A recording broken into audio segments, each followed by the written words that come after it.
Hey everybody, welcome to BrickVault. Today is another LEGO Top 10 MOCs of the Week episode where I show you guys the coolest custom creations I happen to see people building in LEGO bricks throughout this last week. And like always, the links to everybody I talk about in this video and more are in the description below. And before I jump into the very first build, I want to say that the Black Friday sale for our custom instructions at our web store, www.brickvault.toys, is still going on. So that's 25% off nearly every single thing in the web store. So if you wanted to get your custom build on with some amazing high quality LEGO MOCs, the instructions and parts list can be found at our web store, www.brickvault.toys. I believe the sale ends at midnight Pacific Standard Time Sunday. Anyways, let's jump into the very first build of the week, and I don't believe this is the first time I've shown off a Gringotts themed MOC from Harry Potter, but ForlornEmpire, the designer, has done it in quite an interesting way. There you can see the Gringotts bank in the center, built in white with the dome on the top. Some nice little midi micro scale buildings on either side. You can see the size of the people on the streets just below. And then the majority, in fact the largest part of the footprint of this model, is the just the inclination of a much larger cavern vault system that you do get an inkling you get to see in the movies, and it's also described as even being bigger, I think, in the books. Love the use of those flexi tube pieces. You can see they've been clipped in certain little areas, so there is no seam between one end of the flexi tube and the next. Couple of cars that are posed there. Maybe they slide down, but I have a feeling they probably just stick onto the flexi tubes. And it's just a nice little style of having those disc-like shapes made of a bunch of different sloped pieces all kind of stacked on top of each other that gives that wonderfully smooth yet layered earth-like effect for the stalactites, stalagmites, and just general cave columns. It's an excellent model, and now we're jumping over to the Police Spinner Takeoff MOC from Keiichi Kamei. We have seen several fig scale different spinner models from Blade Runner in the past. It's a very common or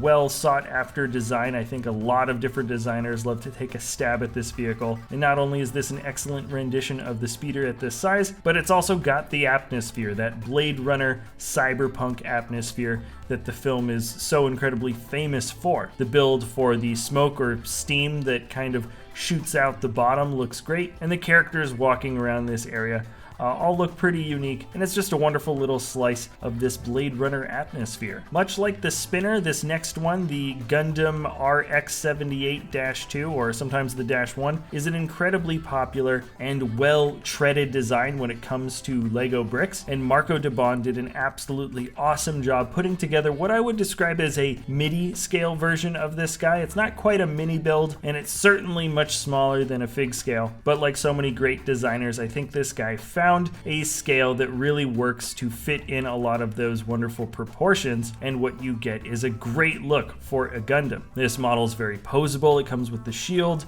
that lightsaber slash laser sword, and also the much larger cannon. I believe this model is currently going up as an idea set. I'd be curious to see what LEGO would think based on the licensing of this, but I'm sure the quality for this is absolutely there when it comes to the build. Now here we are with one of my favorite figure builders in the LEGO scene right now from Eero Okkonen. This is Highland Shepard. Not only does the figure look very expressive, I really enjoyed the use of the headlight pieces for the eyes, just the single slope piece that makes the very large nose in proportion to the rest of the face. The Shepard has a nice little through line where you can see the mouth, and probably one of the best uses of hockey stick pieces ever. I don't know. In LEGO bricks, this is probably the #1 that I've seen. The beard has a pretty distinctive shape because of it, and also those hockey sticks were used to make the big white bushy eyebrows. I mean, this guy is very expressive looking, and if you ever think you've got too much of a certain kind of weird random piece that you don't know what to do with, eventually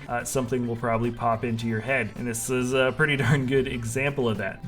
Cheng put together an extremely striking Snowfox, and it reminds me of an animal that I may have seen from a cartoon character. Ninetales kind of comes to mind, like the Pokemon, but really this is kind of a creation in and of itself, I believe. I'm not sure if this is based on any licensed creation, but it does just have that very distinct and very animated look. My favorite bits of detailing here is the shape for the head, and I also like the use of those little tooth pieces that make up the fur on the chest chest, and also the tail has a nice bit of flow as well. Just a fun looking creature, and I don't know if I'm finding a theme now that I'm looking at all of these different creations in order, but the designer Azurekingfisher created something called Whitebird, and once again, if you have a lot of a certain kind of piece and you're not sure what you can do with it, eventually inspiration will strike, and this is one of the best uses I've seen for your standard tree leaf piece. I'm not sure what that piece is called, but they've got a bunch in white, and the crescent moon-like shape of the wings that arches upward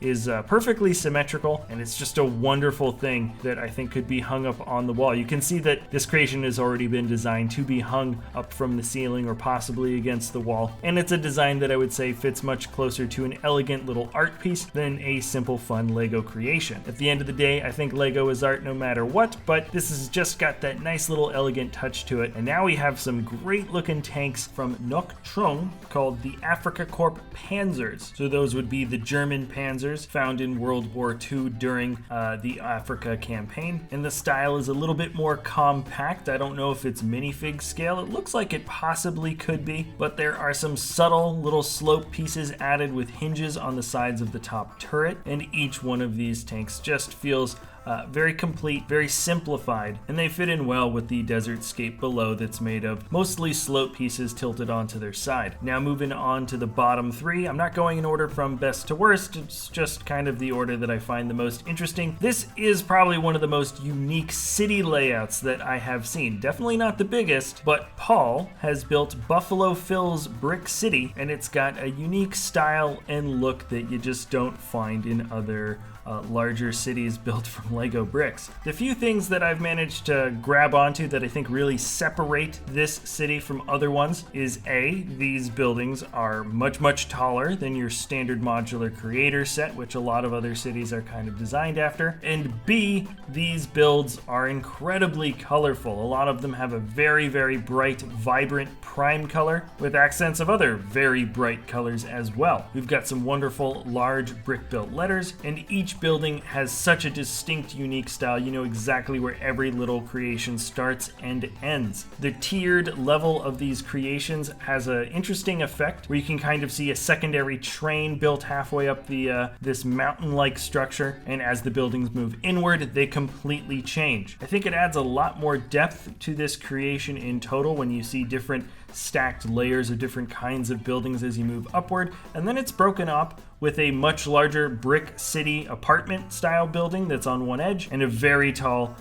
train station on the other side. You could get lost in a creation like this, and rightfully you should. There is a lot of interesting little details. I'm sure I haven't even noticed even half of the fun little things that he's managed to insert here and there. Highly recommend you check him out, and all the designers that I'm talking about in this episode. Check out the description below. And then the number 2 build is actually 2 different builds, but it's from the same guy, Lego Nuts. I only semi-recently discovered this builder, and they have some absolutely incredible photos. The first title of this is "Who Are You in This Vast Multiverse, Mr. Strange?" And that is, I think, a quote, a line from Doctor Strange. And you can see that the world is slowly morphing in on itself, which is a really common visual effect from the movie. This one's shot pretty well. The lighting is super nice. Lego Nuts has an extremely specific and detail-oriented eye when making up a scene in Lego bricks, but really this one captured me a little bit more. I just love the effect that we have here. This is Illusion of Mysterio. So you can see Spider-Man at the bottom and Mysterio posed in a bunch of different areas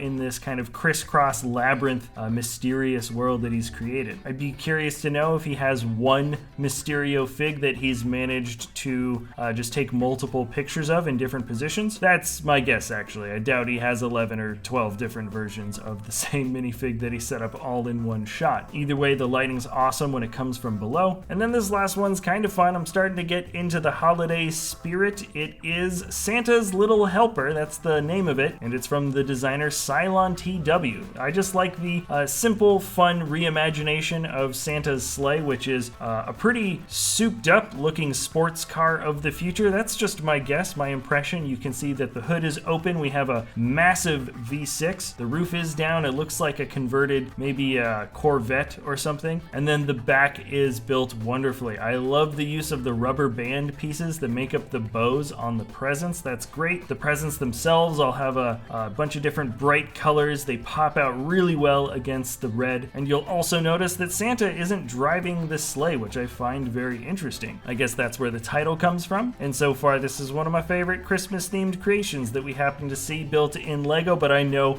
December hasn't even come yet, so there's going to be a lot more in the next weeks to come. Anyways, guys, that's going to be it for the top 10 creations of the week. I've linked, I don't know, I usually link about 30 or so in the description. Reality is, if you liked any of the stuff I showed you in this episode, there's a very, very good chance you'll like other stuff that I didn't talk about even more, because it's impossible for my opinion to match up with everybody that watches here. Anyways, I hope you guys enjoyed the interesting creative things people are building in Lego bricks. Remember, if you want to build some high quality Lego custom models of your own, the instructions can be found at our web store. That's www.brickvault.toys. The sale is still happening as of the release of this video and until midnight of the same day. And anyways, just thanks a lot for watching, everyone, and we'll see you next time at BrickVault.